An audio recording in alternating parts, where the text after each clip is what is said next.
Big breaking news చూస్తున్నారు big TV digital screen పైన.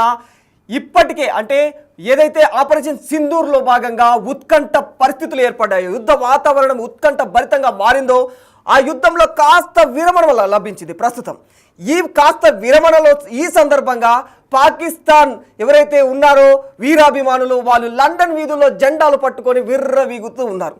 అసలు ఏం సాధించారని వీళ్ళు లండన్ వీధుల్లో విర్రవీగుతూ ఉన్నారు అనేది మాత్రం ఎవరికి అర్థం కాని సిచ్యువేషన్. అక్కడ ఉన్న వాసులకు కావచ్చు, ఇక్కడ ఇండియన్స్ కావచ్చు, వీళ్ళు ఏం సాధించారా నాయన, ఇంత ఘనకార్యాలు ఏం పొడి చేసిర్రు అనే ఆలోచనలో పడ్డారు పూర నెటిజన్లు. అయితే చూసినట్లయితే ఏం జరిగింది, ఎక్కడిదక్కడ ఇంకా పని పడితే మనోళ్ళే వాళ్ళ న్యూక్లియర్ రియాక్టర్స్ స్థావరాలు ఏవైతే ఉన్నాయో అక్కడ మొత్తం చెల్లా చెదురు ధ్వంసం చేసి పాడేసారు. అయినా కూడా సిగ్గు మానం ఇవన్నీ ఏం ఇజ్జత్ అనేవి లేకుండా సంబరాలు, అది కూడా ఏడా లండన్ వీధులలో సంబరాలు. వీళ్ళ సంబరాలు చల్లకుండా చూస్తుంటే నిజంగానే మాకే సిగ్గేస్తుంది. నిజంగా చూసేటోళ్ళకే సిగ్గు అనిపిస్తుందో ఏమో. అది చూడొచ్చు మీరు, ఆ బిగ్ టీవీ డిజిటల్ స్క్రీన్ పైన చూడొచ్చు. వాళ్ళు చూడగో ఏదో పొడిచి మళ్ళేసినట్టు చూడు, అగో అదే రే జెండా పట్టుకొని ఎట్లా వీర పైల్వాన్ వెళ్ళినట్టు వెళ్ళిండు. అగో చూసిరా, ఇది పరిస్థితి లండన్ వీధులలో వీళ్ళ అరాచకం. అది పైశాచిక ఆనందం అని చెప్పాలి. నిజం చెప్పాలంటే ఇది ఒక పైశాచిక ఆనందం. మేము గెలిచాం, భారత్ అయితే ఓడిపోయింది, వెనకడిగేసింది, మాదే విజయం, మేము ఈ రణరంగంలో మేము గెలిచామన్న కాన్సెప్ట్లో వాళ్ళ సంబరాలు చూస్తుంటే నిజంగా అరే రే ఎవరికి చెప్పుకోవాలో అర్థం కాదు. ఈ సిగ్గు శరం లేని ఈ సంబరాలను చూస్తూ ఉంటే గమ్మత్ అనిపిస్తున్నది. అయితే భారత్ పాకిస్తాన్ మధ్య అకస్మాత్తుగా కాల్పుల విరమణ ఏదైతే తగ్గిపోయిందో భారత్ తరపున దీన్ని మాత్రం అంటే ఒక ఏదైతే ఒప్పందం, విరమణ ఒప్పందం లాగా భారత్ చూస్తుంటే వీళ్ళు మాత్రం భారత్ వెనకడుగు వేసింది మేమే గెలిచామన్న కాన్సెప్ట్లో మాట్లాడుతూ ఉన్నారు. అది కూడా వీళ్ళు కాళ్ళబేరానికి భారత్ విస్తృత స్థాయిలో యుద్ధాన్ని పాకిస్తాన్ పైన ఆరంభించినప్పుడు కాళ్ళబేరానికి వెళ్ళింది. నరేంద్ర మోదీ కాళ్ళబేరానికి కావచ్చు, లేకపోతే డొనాల్డ్ ట్రంప్ దగ్గరికి కానీ కాళ్ళబేరానికి వెళ్ళి మహాప్రభువులు కాపాడండి, ఇక భారత్ మమ్మల్ని అంతం చేసి పాడేసేటట్టుంది, ఇక మా పని అయిపోయింది అన్న కాన్సెప్ట్లో ఆ పాక్ ప్రధాని ఒక్కసారిగా పోయి ఆ డొనాల్డ్ ట్రంప్ కాళ్ళ వేల పడితే కానీ ఇది విరమణ ఒప్పందానికి దారి తీయలేదు.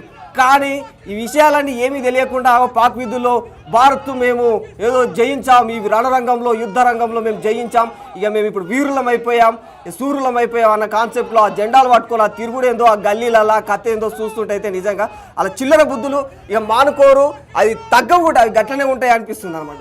వాళ్ళు ఇది వరకు కనీసం భారత్ పైన ఒక్కసారి కనీసం భారత్ పైన క్రికెట్లో కూడా గెలవని సందర్భాలు ఉన్నాయి. భారత్తో క్రికెట్ అంటేనే గడగడలాడిపోతూ ఉంటారు ఎప్పటికప్పుడు.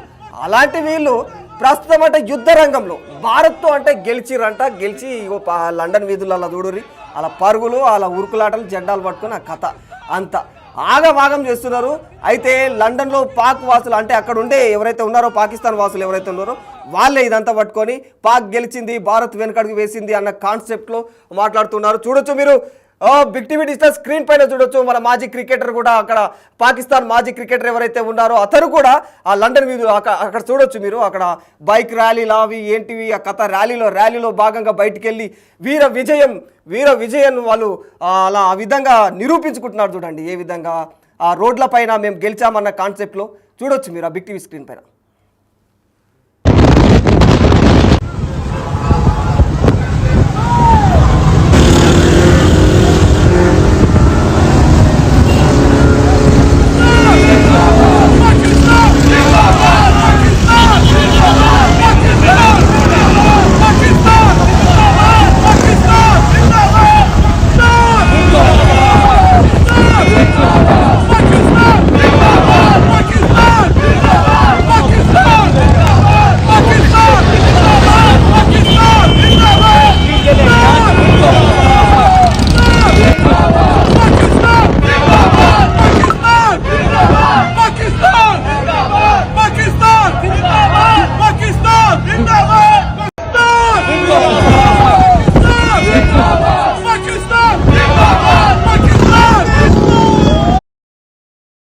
క్షిపణుల దాటికి పాకిస్తాన్లో ఉండే ఎవరైతే ముఖ్యమైన రాజకీయ నాయకులు కావచ్చు, ఆర్మీలో ఉండే ముఖ్యమైన వ్యక్తులు కావచ్చు, ఎక్కడికక్కడ పరారైపోయారు. అసలు లేని పరిస్థితి, ఎక్కడ పారిపోయారు విదేశాలకు. చూడండి మొన్న ఇంతకుముందు కూడా మనం చూసినాం రోడ్లపైన తిడుతూ ఉంటే రోడ్లపైన అక్కడ యుద్ధం జరుగుతూ ఉంటే మీరు ఇక్కడ ఏం చేస్తున్నారు నాయన, మీ దిక్కుమాల పని చల్లకుండా ఏం సంతా ఇది, ఇక్కడేం రోడ్ల మీద తిరుగుతున్నారు, జల్సాలు చేస్తున్నారు మీరు అని చెప్పేసి పాకిస్తాన్ నాయకులను తిడుతూ ఉంటే సిగ్గు శరం మానం ఏమీ లేకుండా తల దించుకొని మరి నోట మాటలు లేకుండా వెళ్ళిపోయిన పరిస్థితి. అట్లాంటి సిచ్యువేషన్లు అట్లాంటి సిగ్గుమాల దిక్కుమాలిన పని పెట్టుకొని రోడ్ల మీద ఇప్పుడు రోడ్లకెక్కి ఆ లండన్ వీధులలో చూడొద్దు ఎలా సంబరాలు చేసుకుంటున్నారో. ఆ షాహిద్ ఆఫ్రిది ఆయన మాజీ క్రికెటర్, ఆయన రెస్పాన్సిబుల్ పర్సన్గా ఉండాల్సిన వ్యక్తి సొసైటీలో. అంటే ఏది వాస్తవం, జనాలను ఎలా పోర్ట్రేట్ చేయాలి, జనాలను ఏ విధంగా మంచిదారిలో పెట్టాలి అని తెలిసిన ఎడ్యుకేటెడ్ అండ్ ప్రపంచవ్యాప్తంగా పేరు ప్రఖ్యాతలు ఉన్న వ్యక్తి కూడా ఇంత దిక్కుమాలిన అరాచకం చూడొచ్చు. మీరు రోడ్ల మీద ఎలా సంచరిస్తున్నాడు, ఏదో ఘనకార్యం యుద్ధ వీరుడు ఈయననే పోయి ఆర్మీ మొత్తం బాంబులేసిండు, ఈయననే పోయి యుద్ధం చేసిండు అనమాట ఈ షాహిద్ ఆఫ్రిదా ఈ వ్యక్తి. అంత గర్వంగా రోడ్ల మీదకి ఎక్కి మరీ ఆయన ర్యాలీ తీస్తున్నాడు చేపడుతుంటే ఆ సిచ్యువేషన్ చూస్తుంటే అయితే సిగ్గేస్తుంది నిజంగా. భారత్ దాడులు చేస్తే ఎంత భయంకరమైన దాడులు చేసింది, బ్రహ్మోస్ లాంటి క్షిపణులను ఉపయోగించి పాకిస్తాన్ పైన అనేకమైనటువంటి వైమానిక స్థావరాలను రాడార్ సిస్టాలను మొత్తం ఎక్కడ దాకా కుప్పగూల్చి పడేసే శక్తి భయంకరమైన శబ్దం వినిపించింది. భారత్ తరపున భారత్ చేసే అణ్వాయుధాలు ఎంత భయంకరమైన శబ్దం సౌండ్ ఉంటుందో ఆ సాలిడ్ సౌండ్ను అయితే పాకిస్తాన్కు వినిపించింది.